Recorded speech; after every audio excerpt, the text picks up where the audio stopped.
محب وطن کمانڈوز کی ایک سنسنی خیز داستان جو دفاعی وطن کے ساتھ ساتھ وادی کشمیر کو بھارتی درندگی سے بچانے کے لیے پچھلی 7 دہائیوں سے مسلسل دشمن کے سینے پر مونگ دل رہے ہیں۔ کہانی کی طرف بڑھنے سے پہلے آپ سے گزارش ہے کہ چینل کو سبسکرائب کیجیے اور ویڈیو کو لائک کیجیے۔ آئیے کہانی کی طرف چلتے ہیں۔ میرا قصور یہ تھا کہ میں خاموش نہیں رہ سکتی تھی۔ پولینا سے مل کر اور اس سے باتیں کر کے عمران جس ذہنی دباؤ کا شکار تھا وہ کافی حد تک دور ہو گیا۔ پولینا سے رخصت ہوتے وقت عمران نے بڑی گرم جوشی سے پولینا سے ہاتھ ملایا اور کہا، اگلے ہفتے کی شام کو میں پھر آؤں گا، تم مجھے ملو گی نا؟ پولینا نے بھی مسکراتے ہوئے کہا، میں اسی جگہ تمہارا انتظار کروں گی۔ سارا ہفتہ عمران نے بڑا ہلکا پھلکا ہو کر گزارا۔ اب اسے جنگل کے درختوں کو کاٹنے سے اتنی تھکان اور بوریت محسوس نہیں ہوتی تھی۔ اسے پولینا سے عشق ہو گیا تھا یا محبت ہو گئی تھی، یہ عمران کے لیے دو رازکار قسم کی باتیں تھیں۔ اتنا ضرور تھا کہ پولینا سے دوستی کرنے کے بعد اس کے ذہن کو ایک قسم کا سکون سا مل گیا تھا۔ وہ ساری عمر سائبیریا کے مشقتی کیمپ میں نہیں گزار سکتا تھا۔ یہ تو اس نے دل میں فیصلہ کر لیا ہوا تھا کہ وہ موقع ملتے ہی وہاں سے فرار ہونے کی کوشش کرے گا۔ وہ صرف ماحول کا جائزہ لے رہا تھا۔ لیکن پولینا سے ملنے کے بعد اسے یقین ہو گیا تھا کہ کیمپ سے فرار ہونے تک وہ جتنی دیر کیمپ میں رہے گا اسے خان کا مشقت کے ساتھ ساتھ خوشی اور مسرت کا احساس بھی ہوتا رہے گا، اور یہ بڑی غنیمت تھی۔ دوسرے ہفتے شام سے ذرا پہلے مردوں اور عورتوں کے کیمپ کے درمیان والا دروازہ کھلتے ہی عمران عورتوں کے کیمپ میں چلا گیا۔ پولینا بارک کے برآمدے کے باہر پچھلے ہفتے کی طرح سٹول پر بیٹھی عمران کا انتظار کر رہی تھی۔ عمران کو دیکھ کر وہ اٹھ کھڑی ہوئی۔ دونوں نے ایک دوسرے سے ہاتھ ملایا اور برآمدے میں ٹہلنے اور باتیں کرنے لگے۔ اسی طرح دونوں کو ایک دوسرے سے ملتے جب 3 ہفتے گزر گئے تو ایک روز شام کے وقت جب عمران اور پولینا بارک کے برآمدے میں ٹہل رہے تھے تو پولینا نے اچانک عمران سے پوچھا، کیا تمہارے دل میں کبھی یہاں سے فرار ہونے کا خیال آیا ہے؟ اس سوال پر عمران ٹھٹک سا گیا۔ اس نے فوری طور پر پولینا کے سوال کا کوئی جواب نہ دیا اور سوچنے لگا کہ کہیں یہ عورت کیمپ والوں کی ایجنٹ تو نہیں ہے جسے کیمپ کی انتظامیہ نے قیدیوں کی مخبری کرنے کے لیے کیمپ میں ڈال دیا ہو۔ اس سے پہلے عمران کو ایک تجربہ ہو چکا تھا۔ جیلوں میں جہاں باغی قسم کے خطرناک سیاسی قیدی بند ہوں وہاں جیل کے حکام قیدیوں کے دل کا حال معلوم کرنے کے لیے اپنے کسی ایجنٹ کو قیدی بنا کر قیدیوں میں چھوڑ دیتے ہیں، جو یہ معلوم کرنے کی کوشش کرتے ہیں کہ کون کون سے قیدی جیل توڑ کر فرار ہونے کی اسکیم بنا رہے ہیں۔ پولینا نے جب دوسری بار اپنا سوال دہرایا تو عمران بولا، فرار کے بارے میں سوچنا بیکار ہے، کیونکہ سائبیریا کے کسی مشقتی کیمپ سے فرار ناممکن ہے، اور پھر اگر کوئی قیدی فرار ہوا بھی تو وہ اپنی منزل تک نہیں پہنچ سکا۔ راستے میں ہی سائبیریا کے برف پوش وسیع و عریض میدانوں میں ٹھٹر کر مر گیا ہے۔ پولینا نے کہا، سائبیریا کے برف پوش میدانوں میں وہ مفرور قیدی سرد میں ٹھٹر کر مر جاتے ہیں جو اناڑی ہوتے ہیں، جو سائبیریا کے برف پوش علاقے سے واقف نہیں ہوتے اور غلط راستے پر چل کر برف کے صحرا میں بھٹک جاتے ہیں، لیکن جو اس علاقے کے جغرافیہ کو بخوبی جانتے ہیں وہ فرار ہونے میں کامیاب ہو جاتے ہیں۔ مجھے سائبیریا کے تمام راستوں کا علم ہے اور میرے ذہن میں فرار کی ایک اسکیم بھی ہے، کیونکہ میں اپنی قیمتی زندگی اس پاگل خانے میں بسر نہیں کر سکتی۔ کیا مجھے بتاؤ گی کہ فرار کی اسکیم جو تمہارے ذہن میں ہے کیا ہے؟ عمران نے پوچھا۔ کیا تم میرے ساتھ فرار ہونے کے لیے تیار ہو؟ عمران کو کہنا ہی پڑا، ہاں میں تیار ہوں۔ تو پھر پولینا بولی، جس روز فرار ہونا ہوگا اس سے 1 دن پہلے بتاؤں گی۔ معاف کرنا عمران، 2-3 ہفتوں کی دوستی میں میں تم پر اتنا اعتماد نہیں کر سکتی، ابھی تمہیں کچھ اور آزما لوں۔ عمران نے دل میں کہا کہ یہ عورت اتنی بولی بالی بھی نہیں ہے جتنی میں اسے سمجھ رہا تھا، لیکن ایسی کوئی حیرانی کی بات بھی نہیں تھی۔ وہ جس قسم کے حالات کا شکار تھی اسے ایسا ہی ہونا چاہیے تھا۔ عمران کو پولینا کی دوستی کا ایک فائدہ ضرور ہوا تھا کہ اس کی مشقت کی کلفت کم ہو گئی تھی۔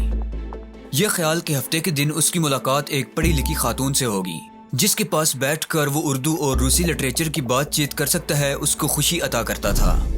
عمران نے پولینا کے فرار کی اسکیم کو زیادہ اہمیت نہ دی اور اپنے طور پر فرار کے طریقوں پر غور کرنے لگا۔ ایک بات واضح طور پر عیاں تھی کہ اسے سائبیریا کے اس مشقتی کیمپ سے پیدل ہی فرار ہونا پڑے گا، کیونکہ وہاں سواری کا کوئی ذریعہ نہیں تھا، نہ کوئی ٹرین چلتی تھی نہ کوئی ویگن چلتی تھی۔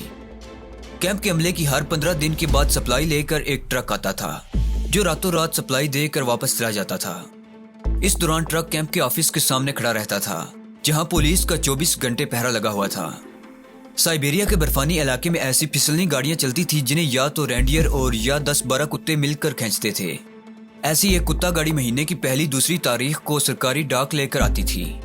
ان کے علاوہ کیمپ کے آس پاس کبھی کوئی ریل گاڑی یا کتا گاڑی دیکھنے میں نہیں آتی تھی۔ عمران نے سب معلوم کر لیا تھا کہ فرار ہونے کے بعد اسے وہاں سے کس سمت کو جانا ہوگا اور کس طرف کا رخ نہیں کرنا ہوگا۔ سائبیریا کے جس علاقے میں ان کا مشقتی کیمپ یا جیل خانہ تھا وہاں سے قریبی ملک ایران ہی تھا، جس کی سرحد وہاں سے 3000 میل کے فاصلے پر تھی اور یہ سارا سفر اسے پیدل طے کرنا تھا۔ قیدیوں میں یہ بات عام طور پر مشہور تھی کہ سائبیریا کے اس لیبر کیمپ سے آج تک کبھی کوئی فرار ہونے میں کامیاب نہیں ہوا۔ اگر فرار ہوا بھی ہے تو وہ اپنی منزل تک نہیں پہنچ سکا اور راستے میں ہی برفانی ہواؤں نے اسے منجمد کر دیا ہے۔ لیکن عمران کو یقین تھا کہ اگر ایک بار وہ اس کیمپ سے فرار ہونے میں کامیاب ہو گیا تو ملک ایران ضرور پہنچ جائے گا۔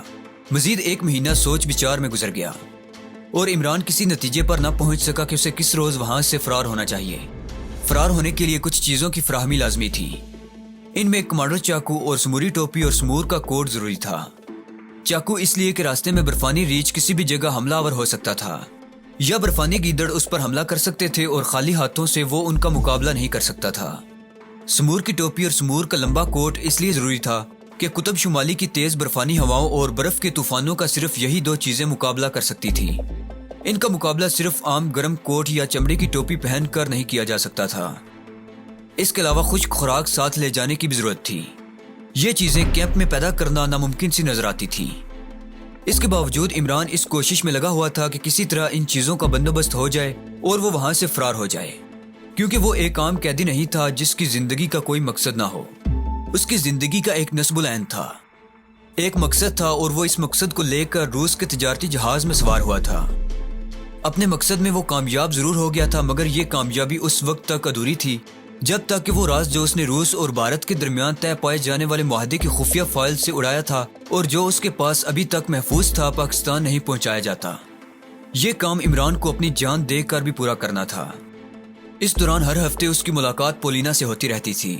دونوں کچھ دیر بیٹھ کر باتیں کرتے، کچھ اپنی زندگی کی جھوٹی سچی باتیں عمران اسے سناتا، کچھ اپنی زندگی کی باتیں پولینا اسے سناتی۔ پولینا نے بتایا کہ اس کے ماں باپ مر چکے ہیں، وہ اپنے ماں باپ کی اکلوتی اولاد تھی اور یونیورسٹی کے ہاسٹل میں رہتی تھی۔ جب عمران نے اسے پوچھا کہ تم فرار ہونے کے بعد کہاں جاؤ گی تو وہ بولی جب تک روس میں بورس یلتسن کی حکومت قائم ہے میں روس واپس نہیں آ سکتی۔ اگر واپس آئی تو KGB مجھے دوبارہ پکڑ لے گی اور اس بار میں جانتی ہوں وہ مجھے سائبیریا نہیں بھیجیں گے بلکہ قید خانے میں ہی مجھے ہلاک کر کے لاش کسی گڑھے میں دفن کر دیں گے۔ KGB کے لوگ اس کام کے بڑے ماہر ہیں۔ تو پھر تم کہاں جاؤ گی؟ عمران نے پوچھا۔ اس نے ٹہلتے ٹہلتے کچھ سوچ کر جواب دیا، ابھی تک میں کوئی فیصلہ نہیں کر سکی کہ اگر روس کے جہنم سے فرار ہونے میں کامیاب ہو گئی تو کس ملک میں رہوں گی، لیکن خیال ہے کہ لندن چلی جاؤں گی۔ انگلستان میں مجھے سیاسی پناہ مل جائے گی، نہیں تو امریکہ مجھے سیاسی پناہ دے ہی دے گا۔ عمران نے اس سے یہ نہ پوچھا کہ وہ کیمپ سے کب فرار ہوگی، نہ ہی پولینا نے فرار کے بارے میں مزید کچھ کہا۔ اس بات کو 2 ہفتے گزر چکے تھے کہ تیسرے ہفتے کی شام عمران عورتوں کے کیمپ میں پولینا سے ملنے گیا تو وہ کچھ دیر اس سے ادھر ادھر کی باتیں کرتی رہی، پھر بڑی رازداری سے کہنے لگی پرسوں رات کو میں کیمپ سے فرار ہو رہی ہوں، کیا تم میرے ساتھ چلو گے؟ اگر تم نہیں جاؤ گے تو میں اکیلے ہی چلی جاؤں گی۔ عمران کے لیے یہ ایک بہت بڑی خوشخبری تھی۔ اس نے پوچھا مگر کیسے فرار ہوگی؟ پولینا نے کہا تمہیں یہ پوچھنے کی ضرورت نہیں ہے، تم میرے سوال کا جواب دو، کیا تم میرے ساتھ چلنے کو تیار ہو؟ عمران نے بے اختیار کہہ دیا ہاں میں تیار ہوں، لیکن پولینا تمہیں معلوم ہے کہ ہمیں سائبیریا کا کتنا وسیع و عریض برفانی صحرا پیدل عبور کرنا ہوگا۔ اس نے کہا یہ تم مجھ پر چھوڑ دو، میں تم سے زیادہ جانتی ہوں کہ سائبیریا کے برفانی براعظم کو کیسے عبور کیا جاتا ہے۔ میں اس ملک کی رہنے والی ہوں، اگر تم میرے ساتھ بھاگنے کے لیے تیار ہو تو پھر پرسوں رات کے 2 بجے عورتوں اور مرد قیدیوں کا جو درمیانی دروازہ ہے وہاں آ جانا اور دروازے کو تھوڑا سا دبانا، دروازہ کھلا ہوگا۔ اس کے بعد میں تمہیں اسی جگہ ملوں گی جہاں تم مجھے پہلی بار ملے تھے، جب میں برآمدے کے باہر سٹول پر بیٹھی تھی۔ عمران نے کہا میں ضرور آ جاؤں گا۔ اس روز پولینا نے عمران سے زیادہ بات چیت نہ کی اور عمران واپس اپنی بارک میں آ گیا۔ اسے طرح طرح کے خدشات نے گھیر لیا۔ پولینا نے اکیلے کیسے اتنا بڑا پروگرام بنا لیا؟ اس کے ذرائع کیا ہو سکتے ہیں؟ اگر وہ پکڑے گئے تو کیمپ کا ریچھ کی خصلت والا چیف دونوں کو سب قیدیوں کے سامنے گولی مار دے گا۔ عمران نے سن رکھا تھا کہ اس کے آنے سے 1 ہفتہ پہلے 2 قیدیوں نے فرار ہونے کی کوشش کی تھی، مگر پکڑے گئے اور کیمپ کے چیف نے خود سٹین گن کا برسٹ مار کر اڑا دیا۔ کبھی وہ سوچتا کہ اسے پولینا کے ساتھ فرار ہونے کا خطرہ مول نہیں لینا چاہیے، یہ بے وسیلہ سی لڑکی ہے۔ عمران نے اسے کبھی کیمپ کے عملے کے کسی آدمی سے بات کرتے نہیں دیکھا، پھر یہ کیسے ہو سکتا ہے کہ اس کے لیے کیمپ کا دروازہ اپنے آپ کھل جائے؟ 2 دن اسی کشمکش میں گزر گئے۔ تیسرے دن بھی عمران اسی ذہنی کشمکش کا شکار رہا، مگر غیر ارادی طور پر ساتھ ساتھ فرار کی چھوٹی چھوٹی تیاری بھی کرتا رہا۔ اس نے کیمپ کے سٹور روم میں جا کر کسی نہ کسی طرح دوسرے لانگ بوٹ حاصل کر لیے۔ مشقت کے عوض سے جو تھوڑے بہت پیسے ملتے تھے ان پیسوں سے اس نے سٹور روم میں ہی ایک فالتو ڈبل روٹی، چائے کا ایک پیکٹ اور بسکٹوں کا ایک ڈبہ خرید کر چمڑے کے تھیلے میں ڈال کر رکھ لیا۔ جیسے جیسے رات قریب آ رہی تھی اس کے دل کی دھڑکن تیز ہو رہی تھی۔ کیا وہ اس ناتجربہ کار دانشور ٹائپ کی کم سخن لڑکی کے ساتھ فرار ہونے میں کامیاب ہو جائے گا؟ اس سوال کا اس کے پاس کوئی تسلی بخش جواب نہیں تھا۔ رات کو اس نے دوسرے قیدیوں کے ساتھ مل کر خشک روٹی پتلے شوربے کے ساتھ کھائی اور ذرا الگ ہو کر دروازے کے پاس لیٹ گیا۔ اسے نیند نہیں آ رہی تھی۔ کیمپ میں رات کو ہر گھنٹے کے بعد گھنٹہ بجا کر وقت کا اعلان کیا جاتا تھا۔ اسی وجہ سے پولینا نے اسے پورے 2 بجے رات کو بارک سے نکل پڑنے کے لیے کہا تھا۔ عمران کو بالکل نیند نہیں آ رہی تھی۔ رات کے 10 بج گئے، پھر 11، 12 بج گئے۔ عمران کی آنکھوں میں نیند غائب تھی۔ کیمپ کے گھنٹے نے 1 بجایا۔ 1 سے 2 بجے تک عمران کا دل برابر تیز تیز دھڑکتا رہا۔ اگر اسے اکیلے فرار ہونا ہوتا تو اس کے دل کو تیز تیز دھڑکنے کی ضرورت نہیں تھی۔ وہ پولینا کے ساتھ جاتے ہوئے ڈر رہا تھا۔ اسے پکڑے جانے کی صورت میں موت کا خوف نہیں تھا۔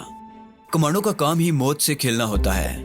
ڈر اسے صرف اس بات کا تھا کہ جس راز کو اس نے پاکستان کی حکومت کے حوالے کرنا ہے وہ اس کے حلق کی پاکٹ میں نیگیٹو فلم ٹیوب کی صورت میں اس کے ساتھ ہی زمین میں دفن ہو جائے گا۔ آخری لمحات میں اس نے سوچا کہ اسے پولینا کے ساتھ فرار ہونے کا خطرہ مول نہیں لینا چاہیے۔ لیکن جب کیمپ کے گھڑیال نے 2 گھنٹے بجا کر رات کے 2 بجنے کا اعلان کیا تو عمران غیر شعوری طور پر اٹھ کر بیٹھ گیا۔ دن بھر کی مشقت کے بعد بارک کے سارے قیدی بے سدھ ہو کر سو رہے تھے اور خراٹے لے رہے تھے۔ بارک کے اندر اور باہر کوئی پہرہ دار نہیں ہوتا۔ وہ دبے پاؤں چلتا بارک سے باہر آ گیا۔ باہر سرد برفانی ہوا نے اس کا استقبال کیا۔ کیمپ کا احاطہ برفانی سرد رات کے اندھیرے میں ویران پڑا تھا۔ چمڑے کا چھوٹا تھیلا جس میں ڈبل روٹی، چائے اور بسکٹ کا چھوٹا ڈبہ تھا اس نے ہاتھ میں تھام رکھا تھا۔ وہ بارک کی دیوار کے ساتھ ساتھ دبے پاؤں چلتا اس دروازے کی طرف بڑھا جو دوسری طرف عورتوں کے کیمپ میں کھلتا تھا۔ وہاں اندھیرا تھا۔ اس نے آہستہ سے دروازے کو دھکیلا، دروازہ کھل گیا۔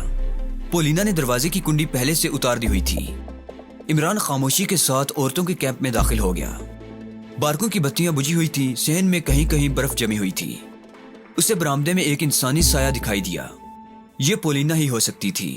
انسانی سایہ اس کی طرف بڑھا۔ یہ پولینا ہی تھی۔ اس نے سمور کی ٹوپی پہن رکھی تھی جس نے اس کے کان، سر کے بال گردن تک ڈانپ رکھے تھے۔ گلے میں اونی گلو بند تھا۔ پولینا نے اسے اپنے پیچھے آنے کو کہا اور کیمپ کے عقبی دروازے کی طرف بڑھی۔ یہ دروازہ بارکوں کے پیچھے احاطے کی دیوار میں بنا ہوا تھا۔ یہ دروازہ بھی پہلے سے کھلا تھا۔ وہ دروازے سے نکل کر احاطے کی دیوار کے ساتھ ایک طرف 2-3 قدم جانے کے بعد ایک جگہ خاردار تاروں کی دیوار کے پاس جا کر بیٹھ گئی۔ یہاں خاردار تاروں میں پہلے ہی سے کسی نے گزر جانے کے لیے راستہ بنایا ہوا تھا۔ عمران حیران ہو رہا تھا کہ اس کیمپ میں جہاں پر سپاہی ایک جلاد کی طرح سنگ دل اور ظالم ہے، وہ کون تھا جو پولینا کی مدد کر رہا تھا۔ عمران نے پولینا کو کیمپ کے عملے میں سے کسی سے کبھی بات کرتے نہیں دیکھا تھا۔ دونوں لیٹ کر خاردار تاروں میں سے نکل گئے۔ اب وہ مشقتی کیمپ کے جیل خانے سے باہر تھے۔ آسمان پر دھند سی پھیلی ہوئی تھی، کوئی ستارہ نظر نہیں آ رہا تھا۔ سامنے برف کا میدان تھا۔ پولینا نے عمران کو سرگوشی میں اپنے پیچھے دوڑنے کو کہا اور وہ ایک طرف دوڑ پڑی۔ عمران اس کے پیچھے دوڑنے لگا۔ عمران اس بات پر بھی حیران تھا کہ رات کو گشت لگانے والے سپاہی کہاں سو گئے ہیں۔ ہو سکتا تھا کہ اس گشتی پارٹی کا کوئی آدمی پولینا کے ساتھ ملا ہوا ہو۔ کسی طرف سے سدائے ہوئے کتوں کے بھی بھونکنے کی آواز نہیں آ رہی تھی۔ جمی ہوئی برف پر دوڑنے میں بڑی دقت پیش آ رہی تھی، مگر وہ ایک دوسرے کا ہاتھ پکڑے ایک دوسرے کو سہارا دیے جتنا تیز دوڑ سکتے تھے دوڑے جا رہے تھے۔ قیدی کیمپ کی روشنیاں پیچھے رہ گئی تھی اور گہرے میں ڈوبتی جا رہی تھی۔ وہ کوئی 1 میل تک دوڑتے چلے گئے، آخر تھک گئے اور بیٹھ گئے۔ ان کے سانس دھونکنی کی طرح چل رہے تھے۔ جب سانس ذرا درست ہوئے تو پولینا نے ایک طرف اشارہ کیا۔ ادھر اندھیرے میں ایک جھونپڑا سا نظر آ رہا تھا۔ پولینا نے لمبے لمبے سانس لیتے ہوئے کہا، ہمیں اس جھونپڑے تک جانا ہے، اور انہوں نے دوبارہ دوڑنا شروع کر دیا۔ جھونپڑا قریب آتا جا رہا تھا، آخر وہ جھونپڑے کے پاس پہنچ گئے۔ جیسے ہی وہ جھونپڑے کے قریب پہنچے، عمران نے جھونپڑے کے باہر برف پر پھسلنے والی گاڑی دیکھی جس کے آگے 6-7 رینڈیئر جتے ہوئے تھے۔ ایک اونچا لمبا آدمی لمبے کوٹ اور سمور کی ٹوپی پہنے جھونپڑی سے باہر نکل آیا۔ اس نے پولینا کو روسی زبان میں کچھ کہا اور پولینا عمران کا ہاتھ پکڑ کر پھسلنی گاڑی پر بیٹھ گئی۔ گاڑی کی نہ کوئی چھت تھی نہ کوئی دیوار تھی۔ 3 فٹ کے قریب چوڑا اور 5 فٹ لمبا ایک تختہ تھا جس پر ایک تھیلا رکھا ہوا تھا۔ وہ آدمی بھی گاڑی پر جو چھوٹی سی سیٹ بنی ہوئی تھی اس پر بیٹھ گیا اور رینڈیئر برف پر دوڑنے لگے۔ وہ آدمی پھسلنی گاڑی کو جمی ہوئی برف پر جتنی تیز دوڑا سکتا تھا دوڑا رہا تھا۔